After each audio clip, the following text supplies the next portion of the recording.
She forgot who she was.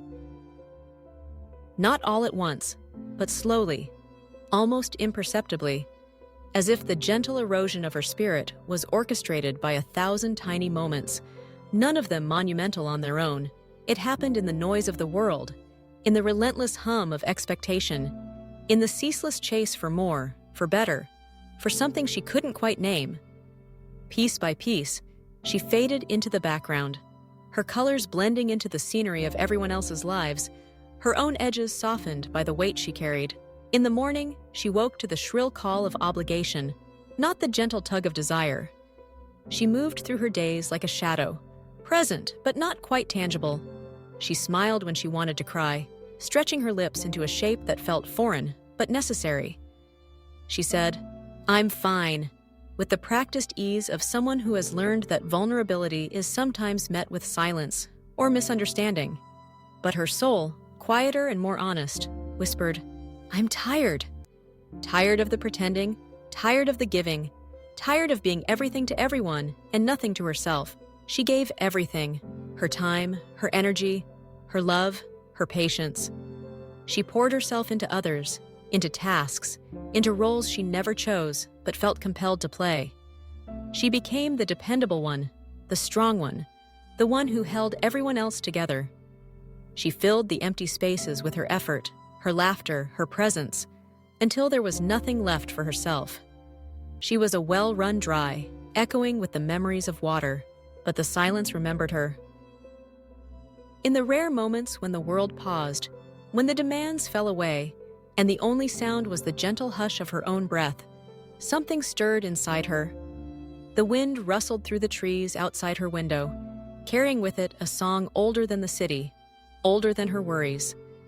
The soft hum of the morning, before anyone else was awake, wrapped around her like a secret. The way sunlight danced on the floor, scattering gold across the wood, felt like a blessing she had forgotten how to receive. In that stillness, she began to remember too. With each quiet moment, she peeled away the layers of expectation, the masks she had worn for so long that they felt fused to her skin. She realized she was never the mask, never the pressure, never the performance. She was not the sum of her achievements or the roles she played. She was something deeper, something older and truer. She was wild rivers and quiet strength, the kind that bends but does not break. She was the hush before the dawn, the promise of possibility. She was poems unspoken and stories still blooming, waiting for the courage to be told.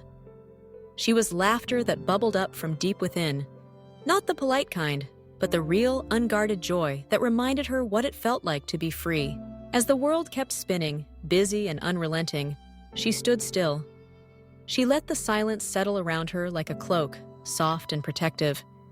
She listened to the gentle reminders it offered, the rustle of leaves, the rhythm of her own heartbeat, the distant call of birds. In that pause, she found herself again, piece by piece. She remembered the dreams she once held close, before they were crowded out by practicality and fear. She remembered the way her heart leapt at possibility, the way she used to trust in her own magic. She remembered the girl who ran barefoot through fields, who sang in the shower, who believed that anything was possible. She remembered the woman who had weathered storms and still stood, roots deep and strong. She realized that she was not lost, only buried beneath the noise and the expectations, beneath the layers of responsibility and sacrifice. But like seeds in the dark, she was waiting for the right moment to break through, to reach for the light, so she gave herself permission to rest, to lay down the burdens she was never meant to carry. She let herself breathe deeply and fully, filling her lungs with the air of her own existence. She allowed herself to feel joy and sorrow, hope and fear, love and longing. She stopped apologizing for her needs, her desires, her boundaries. She began to say no without guilt, and yes without fear. She reclaimed her time, her energy, her space. She filled her days with the things that nourished her, the people who saw her, the moments that mattered. She learned to trust her own rhythm, to dance to the beat of her own heart. She found strength in her softness, courage in her vulnerability. She realized that being gentle did not mean being weak. and that being strong did not mean being hard.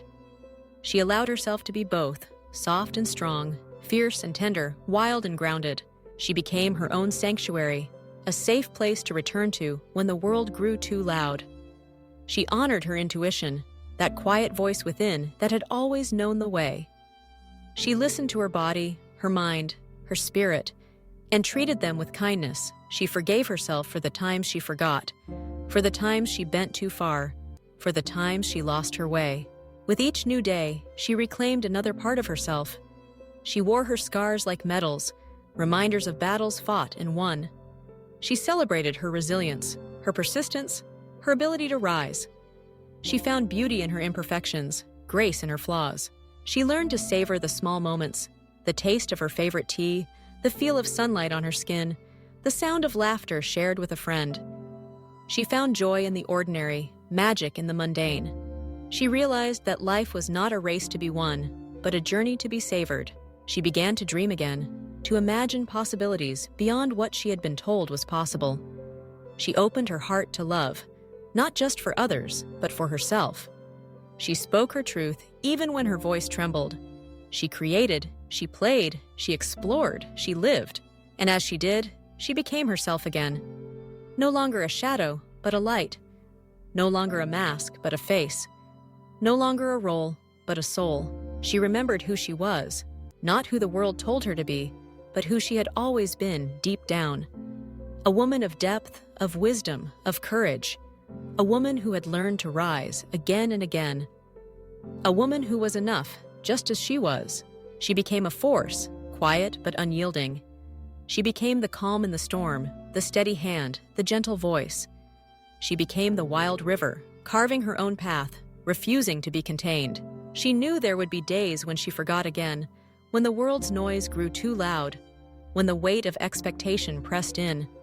But now, she also knew where to find herself. In the silence, in the stillness, in the spaces where her soul could breathe.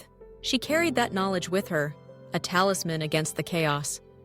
She built rituals of remembrance, moments of quiet, of reflection, of gratitude. She made space for herself in her own life, refusing to disappear into the background. She became intentional, choosing what to hold, what to let go, what to welcome in. She surrounded herself with those who honored her journey, who celebrated her becoming. She learned to walk away from what no longer served her, to release what weighed her down. She became her own compass, trusting her own direction, following her own true north. And so, as the world spun on, she stood still, not because she was stuck, but because she had found her center. She moved from that place of knowing, of being, of belonging. She became a beacon, a reminder to others who had forgotten, who had faded, who had lost their way. She became living proof that it is never too late to remember, never too late to return, never too late to begin again. If this spoke to your soul, don't keep it to yourself. Like, comment, and subscribe for new poetic journeys every weekend.